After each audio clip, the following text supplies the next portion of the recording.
2025లో Modi retire అవుతారు, అమిత్ షా ప్రధాని అవుతారు అంటూ ఎన్డీఏ గెలిస్తే జరిగేది ఇది అంటూ కేజ్రీవాల్ జోస్యం చెప్పారు. కేజ్రీవాల్ ఎందుకని ఈ జోస్యం చెప్తున్నారు? మోడీ అయినా అమిత్ షా అయినా బీజేపీ నాయకులు. బీజేపీ గెలిస్తే ఎన్డీఏ మళ్ళీ అధికారంలోకి వస్తే ఎవరిని ప్రైమ్ మినిస్టర్ చేయాలన్నది ఆ పార్టీ నిర్ణయం, ఎన్డీఏ నిర్ణయం. కానీ కేజ్రీవాల్ ఈ మాట అనడంలో చాలా లోడెడ్, పొలిటికల్లీ లోడెడ్ మీనింగ్ ఉంది. చాలా ఇంట్రికేట్ రాజకీయ వ్యూహం ఉంది.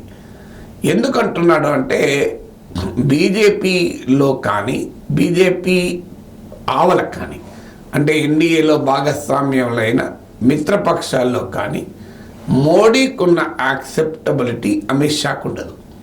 సో మోడీకున్న కెరిష్మా, మోడీకున్న అడ్వాంటేజెస్, 10 ఏళ్ల పాటు ప్రధానమంత్రిగా మోడీ సాధించిన విజయాలు, ఎన్డీఏను బీజేపీని తన నాయకత్వం అధికారులకి తేవడము, ఆయన కొన్న పొలిటికల్ స్టేచర్ వల్ల విత్ ఇన్ ద పార్టీ కానీ అలాగే with in the extended family of NDA కానీ మోడీ యాక్సెప్టబిలిటీకి అమిత్ షా యాక్సెప్టబిలిటీకి చాలా తేడా ఉంటుంది. అందువల్ల ఎన్డీఏలోనే ఈ ప్రశ్న ఉత్పన్నమవుతుంది, మోడీ కాదు అమిత్ షా ప్రైమ్ మినిస్టర్ అయితే అని.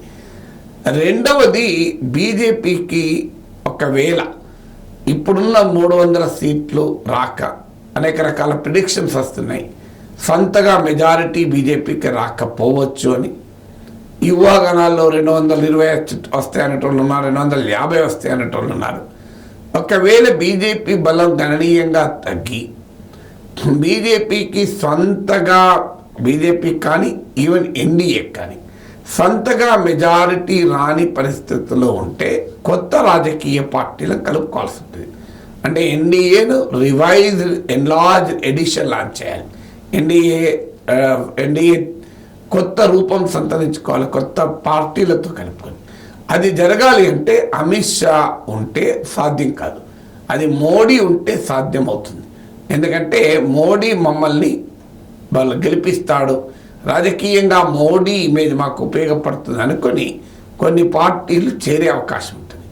సో అమిత్ షా లీడర్షిప్ అనేది ప్రధానమంత్రిగా అన్టెస్టెడ్ లీడర్షిప్. బీజేపీ పొలిటికల్ పార్టీకి ఆయన చేసిన సేవలు ప్రత్యేకత ఉండొచ్చు. అందువల్ల కొత్త మిత్రపక్షాలను అనుమానాలు రేకెత్తించడం. మీరు బీజేపీ ఎన్డీఏలో కలిస్తే మోడీ ఉండడు, తర్వాత అమిత్ షా ఉంటాడు, మీరు అమిత్ షా నాయకత్వంలో 2029లో పోటీ చేస్తే మీరు గెలవడం కష్టం అనే వాతావరణం కల్పించడం. మూడవది, ఇప్పుడు ఈ ఎలక్షన్స్కి రిలవెంట్ ఏంటి అంటే భారతదేశంలో మోడీ ఫినామినన్ చూసుకుంటే బీజేపీకి వేసే ఓటర్లలో ఒక సెక్షన్ కేవలం మోడీని చూసి ఓటేస్తున్నారు. వారు ఆర్ఎస్ఎస్ ఐడియాలజీ, హిందుత్వ ప్రభావం కన్నా కూడా మోడీ నాయకత్వ ప్రభావం వల్ల, అందుకే బీజేపీ మోడీ మోడీ అని నినాదమిస్తోంది.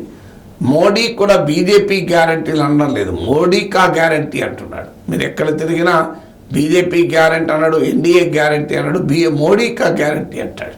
అందువల్ల మోడీ ఆ రకంగా తన పర్సనాలిటీని ప్రొజెక్ట్ చేస్తున్నాడు.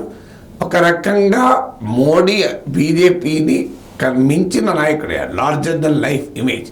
ఈవెన్ ఆర్ఎస్ఎస్ బీజేపీ కన్నా Modi is more influential.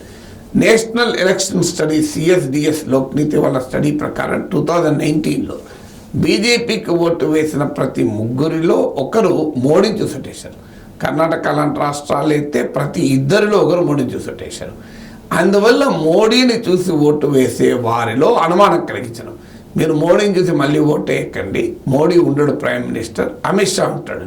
So మోడీని చూసి ఓటు వేసే వాళ్ళు అమిత్ షాను చూసి ఓటు వేయకపోవచ్చు. బీజేపీ కోర్ ఐడియాలజీతో ప్రభావితమైన వారు మోడీనైనా అమిత్ షాని యాక్సెప్ట్ చేస్తారు. కానీ సాధారణ ఓటర్లు, నాన్ కోర్ బీజేపీ ఓటర్లు యాక్సెప్ట్ చేయరు. ఆ రకంగా మోడీ ప్రభావంతో వచ్చే ఓట్లు బీజేపీకి తగ్గటానికి కేజ్రీవాల్ ఈ వ్యాఖ్య చేశాడు.